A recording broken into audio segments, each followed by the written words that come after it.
All right, guys, welcome back. This episode's been a long time coming. Let's get to reading.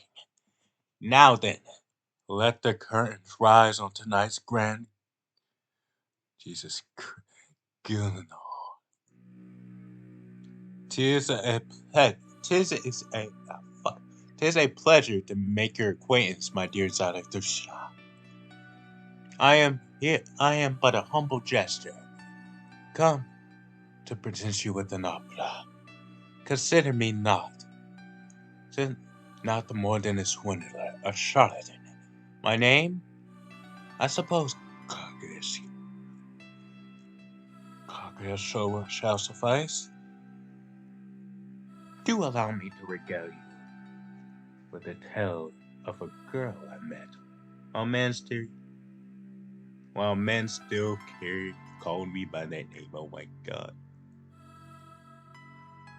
The tale of a fair. Eh. God, the hell is gonna get cut out. Ah, the tale of the fair princess. The tale of the fair princess of the guillotine. A tale of her origins as well as how the two of us came to meet. I beg you, please, I beg you to forgive my brevity. It all came about as a result of the simple bad luck, nothing more, nothing less. Humans are bound by birth. The average man can't hope to compete with the absolute brought by his sheer chance at birth, regardless of his foibles and virtues. My story deals with just such circumstances. My God, bro. Unfortunately, there are many who fail to grasp the subtleties of these matters. Allow me to apologize for beginning to airing out some tiresome grievances of mine.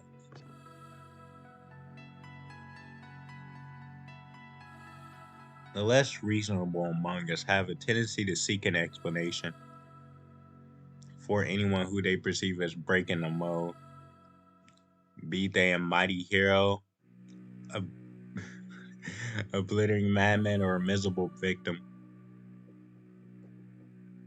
Did they reach their status through tireless efforts? Perhaps because they possessed a rare resolve, or, or could it be because of some traumatic event in their past? Preposterous assumptions, a lot of them. It's nothing more than self-projection on the part of common man. An expression of a simple idea that they, too, could have turned out that way. That they are capable of reaching the same level should they be granted the same opportunity. Such sentiments are little more than masturbation. Pitiful attempts to drag the supernatural down to their level and reduce it to something they are capable of understanding. Miserable names, a lot of them. They're, they're incapable of cherishing their fellow man without forcing themselves to believe that they all operate under the same logic as them. Such fools would be better off conversing with a mirror. You will no doubt find tonight's story unpleasant, but I trust that your soul isn't is not tainted enough to imitate the folly of lesser men. In this world, there exists in this world exist beings of utmost purity. Yes, I speak of her. Search the entire universe, and you shall find no peers.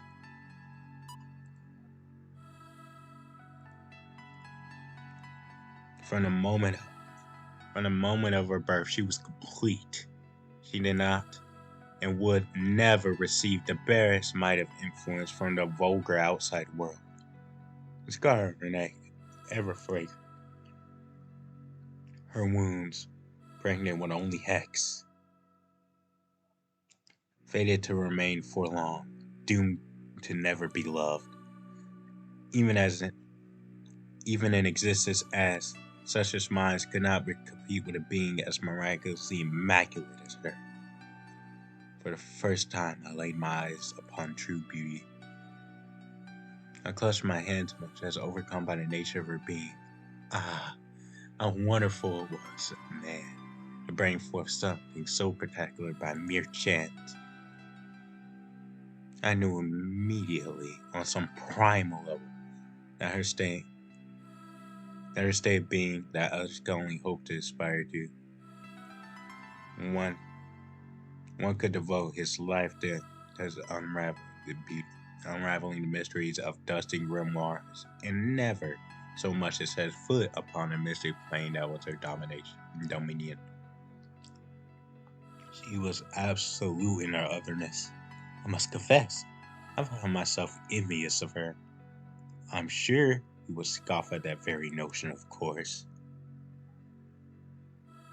I can say that meeting her was the only true moment of brilliance to be found amongst the miserable ordeal of my life. In a way, it represented a loss on my part. Yet defeat has never tasted sweeter. I finally discovered a goal to strive towards. Amid the endless expanse of the wasteland that I had wandered so aimlessly.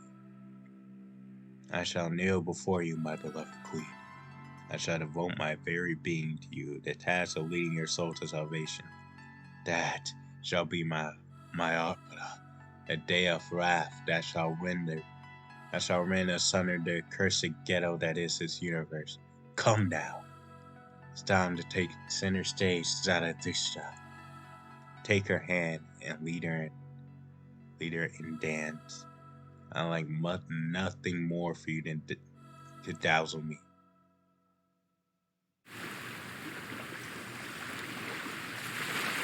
Suddenly, I heard the sound of waves crashing against the shore. I found myself standing on a mysterious beach, bathed in the crimson hue of the dusk. This place was. This place was. Oh God, this was a place far removed from the hectic favor of the city. I could hear nothing but the quiet murmur of waves and sporadic chirping of birds in the distance. The scenery around me possessed a fleeting beauty, one brought about by the setting of the sun as it melted into the contours of the distant sea. This was the shortest sight that would normally vanish in an instant, but somehow I knew it here it would persist eternally. This was a moment frozen in time. All of the sun already began. Half of the sun had begun to sunk beyond the horizon, but the remaining half would never budge. Good. The waves continuing to roll in and out were surely governed by something other than the tidal force I was familiar with. Suddenly I understood this was a dream. This wasn't a beach like anywhere near Suhara City. Hell, it didn't even look like somewhere in Japan. I had set foot on foreign soil. Set foot on a temporal plane far removed from the present. It would seem that I understood the nature of this place. That's on an instinctual nature. By all means, I should have felt some sense of bewilderment, being confronted with such a surreal scene. But I simply found myself captivated by it. There was a certain nostalgic atmosphere about the place that spoke to me. No, maybe what really drew me in was a sense of stagnation. This was a world frozen in time, possessed possessed of the beauty of an everlasting subject. The very concept of the flow of time was meaningless here. An eternal twilight decorated by a sun that would never dip below the horizon. This world existed on the border between day and night. Its very existence a precarious falling in between the cracks of reality. I felt truly at peace here when, in this concentrated moment, I sat down on the beach, absently staring at the sea, listening to the waves. I found myself overcome with a particular sense of deja vu, even though I never laid my eyes on this place before. It was like I was already deeply familiar with it. Obviously, this was a this was all oh god. Sorry guys for the misreadings. Obviously, this was all just a dream, but it was a pleasant feeling nonetheless.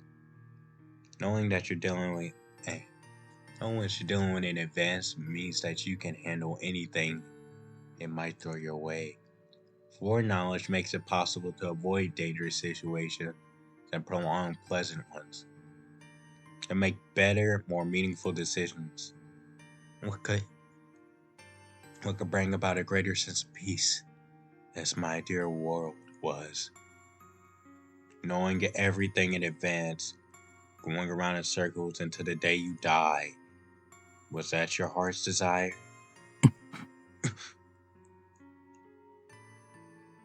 She cut across my line of vision and nearly the exact time I turned around.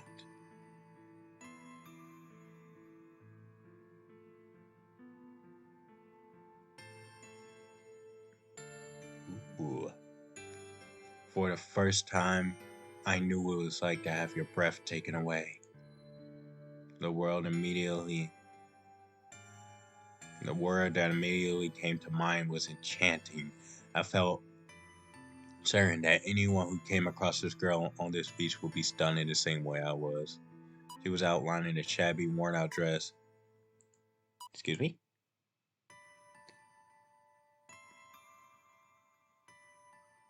I have to get this.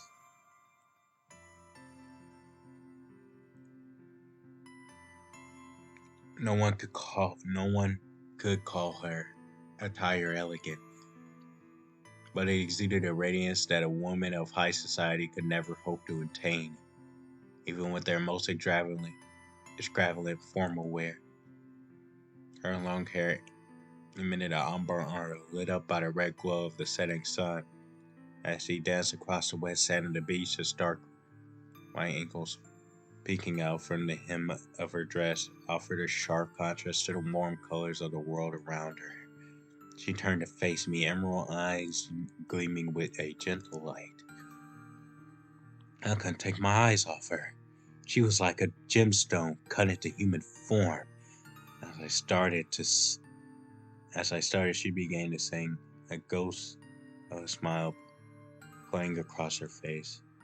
I could only get my, I could only get myself unto her song, a sweet refrain brought forth by her heavenly voice.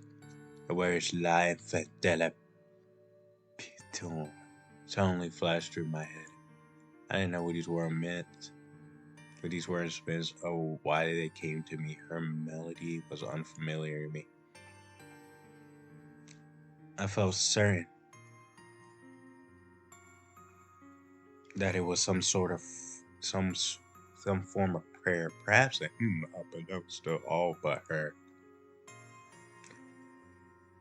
The girl before me was utterly pure, removed of removed from our base world. How could a melody spilling forth from her lips, being so immaculate, be anything but a prayer? Was it possible to listen to a song you had never heard before within a dream? I didn't know, but there was no sense in pondering such questions. She was beautiful, plain and simple. I was enough to make everything else seem.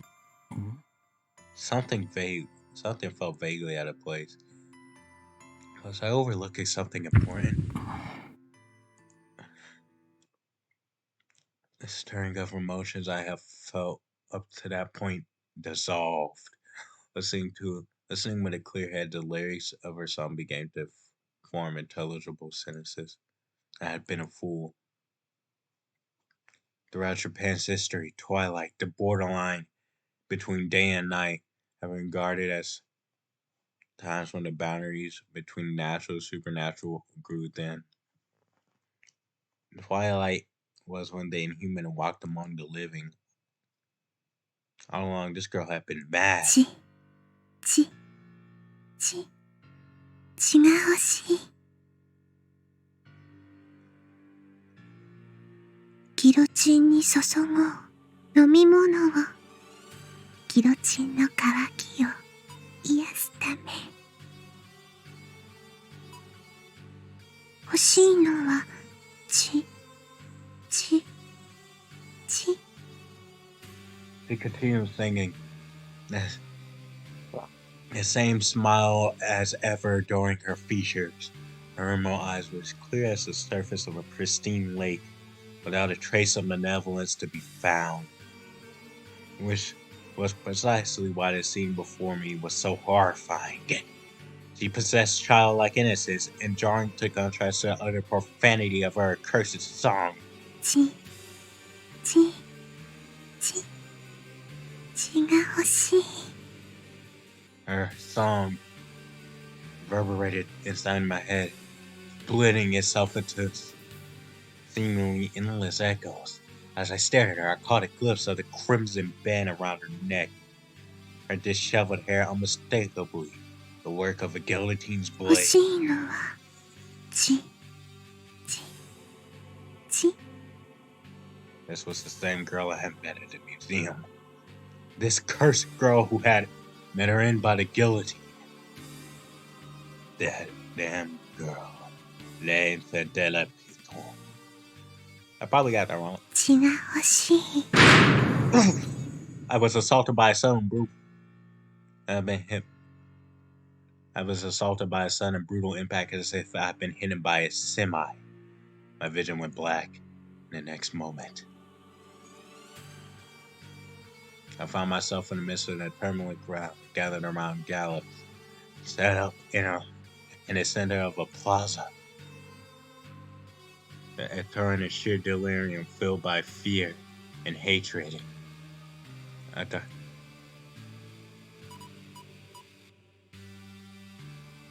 Consumed everything.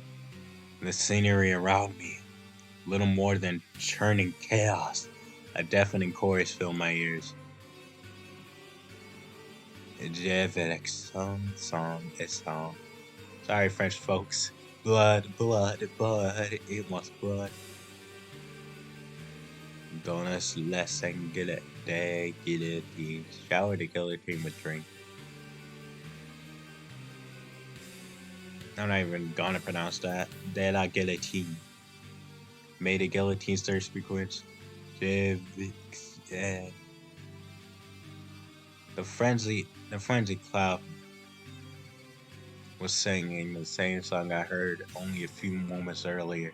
Back at that time, public executions like this were commonplace. It must have been a hymn they offered before the guillotine. The least, the clergy, and the common man all came together, all for the simple purposes of seeing a criminal decapitated before their eyes. You see my head fly from my shoulders. That's right. Don't ask me why. Don't ask me why, but a criminal strapped to the guillotine was none other than myself. Next to me, some sort of official was calling out the crowd, speaking a language I didn't recognize. And when it would seem he was recruiting a volunteer to act as an executioner. It wasn't long before the man emerged from the crowd and released the guillotine's blade and tumbled to the ground, bathed in clear as a tongue after the internal dust. My spine was severed in an instant, including extia. My ability to feel pain had been lost, along with the connection between my brain and the rest of my body. I could do nothing but stare up at my headless body as it spewed forth blood. My heart was still beating. I wanted nothing more to extend a hand to my body, but that was impossible now. 血が欲しい。All I could do was lie on the ground listening to that abominable refrain.